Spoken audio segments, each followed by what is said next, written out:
تو ہم اسے ماریں گے, اسے غیرت کے نام پہ قتل کروا دیں گے.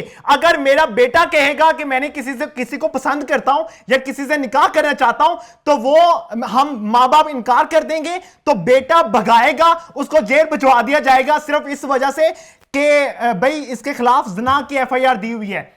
تم جیسے لوگوں نے بغیرتی گھول کے اس قوم کے ذہنوں میں ڈال دی ہے.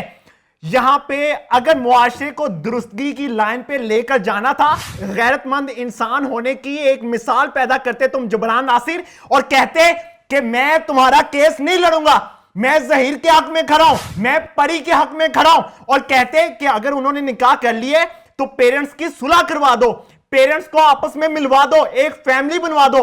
تم جیسے لوگوں نے پاکستان کو توڑنے کی کوشش کی ہے. اگر تم ابھی بھی غیرت رکھتے ہو نا, اپنی بیوی سے تھوڑی سی غیرت لے لو, جو بے شرم ہے, جو بے حیا ہے, جو بے حیائی پھیلاتی ہے, اس سے سیکھ لو. اور بھائی نکاح کرنا جرم نہیں ہے. یہاں پہ اگر تم ہمیں غلط کہتے ہو نا, ہم نکاح کو پروموٹ کر رہے ہیں, تو یقین کرو تم جیسے لوگوں کو پیدا کرنے سے مائیں 1000 بار پہلے سوچیں گی کہ میرا بیٹا جبران ناصر جیسا پیدا نہ ہو جائے. فیصل, بڑی اہم بات آپ نے کی ہے کہ ہم لوگ نکاح کو عام کرنے کے لیے اتنی ساری کچھ جو پابندیاں نا اس کو بھی جھیل رہے ہیں, اور ان لوگوں کی طرف سے جو اتنے برے برے الزامات ہم پر لگائے جاتے ہیں, اور جو کمنٹ سیکشن میں جو گندے لوگ ہیں, جو گندی نالیوں کے کیڑے ہیں, ٹھیک ہے نا, میں کہنا نہیں چاہتا تھا لیکن مجبوراً, کیونکہ یہ ان تمام گندی نالیوں کے کیڑے ہیں جو اس طرح کے الفاظوں کا استعمال کرتے ہیں.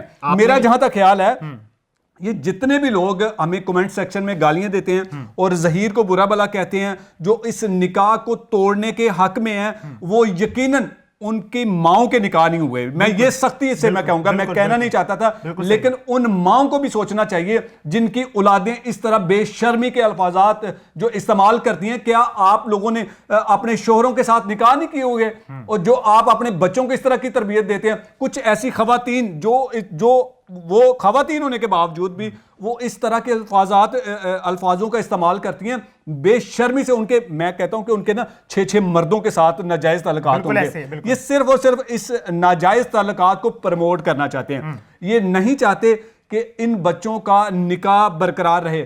لیکن فیصل, میں جہاں تک میرا جو ایکسپیرینس ہے نا, وہ میں یہ سیکھا ہے کہ جب کوئی خاتون خلا کا کیس دائر کرتی ہے نا عدالت میں, تو اس کا ایک پروسیس چلتا ہے, ٹھیک ہے نا. جب کچھ فائنل کوئی ہیئرنگ ہوتی ہے تو جج اس خاتون کو بلاتا ہے اپنے کمرے میں, اس کے شوہر کو بلاتا ہے, ان کو کچھ ایسی مسالے اس کے سامنے رکھتا ہے, ان کو سمجھانے کی کوشش کرتا ہے, کیونکہ جج نہیں چاہتا کہ نکاح ٹوٹے. بالکل, جج چاہتا ہے کہ یہ کسی نہ کسی طریقے سے گھر بس جائے, ان کا یہ رشتہ قائم رہے. لیکن ان جو سیٹوں پر موجود ہمارے جو معزز جج صاحبان موجود ہیں نا, وہ کل اسی روایات کو برقرار رکھیں گے انشاءاللہ. وہ لڑکی کو اپنے الگ سے بھی چیمبر میں بلائیں گے جہاں کوئی شخص موجود نہیں ہوگا. میں چاہتا ہوں کہ یار کوئی بھی نہ ہو, صرف وہ جج ہمارے موجود ہوں اور وہ لڑکی سے پوچھیں کہ بتاؤ بیٹا آپ کس کے ساتھ جانا چاہتے ہو, کیا آپ نے کچھ زبردستی نکاح کیا یا آپ سے کروایا گیا. لیکن اس طرح کے بیانات وہ لڑکی پہلے کئی بار دے چکی ہے. بالکل. لیکن آج جب یہ دوبارہ لڑکی پھر آئے گی تو میں کہتا ہوں کہ جب وہ عدالت اس لڑکی کو اپنے شوہر کے ساتھ جانے کی اجازت دے گی, یہی شیروانی والا وکیل اور وہ جو کپل ہے, وہ جو میاں بیوی ہیں, جو پری کے والدین ہیں, جو جھوٹ بولتے ہیں, یار وہ دنیا بھر میں منہ دکھانے کے قابل رہیں گے؟ بالکل نہیں. ان کو نہیں چاہیے کہ آپ کی عزت اسی میں ہے, آپ اپنے بچوں کی خوشی کو تسلیم کر لیں, بے شک, اور کچھ نہیں ہے. یہ جو کہہ رہے ہیں نا کہ ڈاکٹر نے میڈیکل میں بتا دیا ہے کہ جی وہ اپنے والدین کے ساتھ جائیں, تو آج جبران ناصر کیوں کہہ رہا ہے کہ لڑکی عدالت میں آ کر ہمارے خلاف بیان دے سکتی ہے, میڈیا کو روکا جائے؟ اور بھائی آپ کون ہوتے ہیں جبران صاحب؟ کل یہ ہمارا آپ کو چیلنج ہے. پچھلی بار تو آپ بچ گئے تھے, لیکن اس بار ہم آپ کی وہ چھترول کریں گے, شیروانی سے پکڑ کر ہم آپ کو عدالت میں اس طرح سے گھسیٹیں گے کہ آپ کو نانی یاد آئے گی. کیونکہ آپ کا ان لوگوں کے ساتھ, ان ٹکر کے لوگوں کے ساتھ مقابلہ اور واسطہ پڑا ہے جو نہ جھکیں گے, نہ لفیں گے, اور نہ وہ ڈریں گے. کیونکہ آپ نے یہ روایات کو برقرار رکھا تھا کہ میں گنڈا گردی کر کے میں جو کچھ مرضی کروا لوں گا، لیکن ہم آپ کی اس گنڈا گردی کو آپ کی شیروانی کے ساتھ ہی جلا کر خاک کر دیں گے۔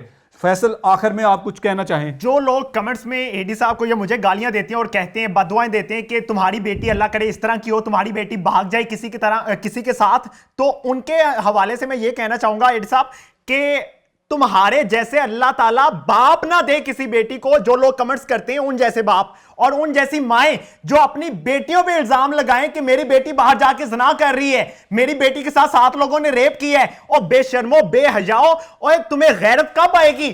کب تمہارے عقل میں یہ جو بہسا بڑا ہوا ہے تمہارے دماغ میں وہ کب کام کرے گا؟ حرام زادو، تمہیں کسی کی بیٹی بہن بیٹی کی عزت کا خیال ہوتا تو تم اس طرح کا الزام نہ لگاتے۔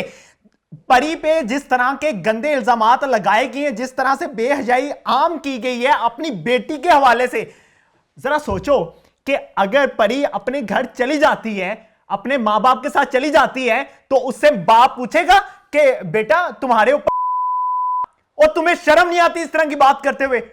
یہیں پہ اجازت چاہیں گے سر؟ بالکل، اسی کے ساتھ ہم اجازت چاہیں گے، اور کل ہم آپ کو بتائیں گے کہ پری کن کن لوگوں کا منہ کالا کرنے والی ہے اور اپنے شوہر کے ساتھ وہ واپسی لاہور کا سفر کب طے کر رہی ہے۔ یہ ہم آپ کو کل اس اہم سماعت کے حوالے سے اپڈیٹ کریں گے۔ ہمارے چینل کے ساتھ جڑے رہیے گا اور ہم آپ کو لمحہ بلمحہ اپڈیٹ کریں گے کہ اب کیا ہونے والا ہے۔ لیکن جو لوگ کراچی سے ہمارے ساتھ رابطہ کر رہے ہیں ان سے گزارش ہے کہ آپ کے جو چاہت ہے ہم اس کا تہ دل سے احترام کرتے ہیں۔ انشاءاللہ ہم ضرور آپ لوگوں سے ملیں گے اور مل کر ہم اپنے واپسی کے سفر کو شروع کریں گے۔ اس وقت تک کے لیے اللہ نگہبان۔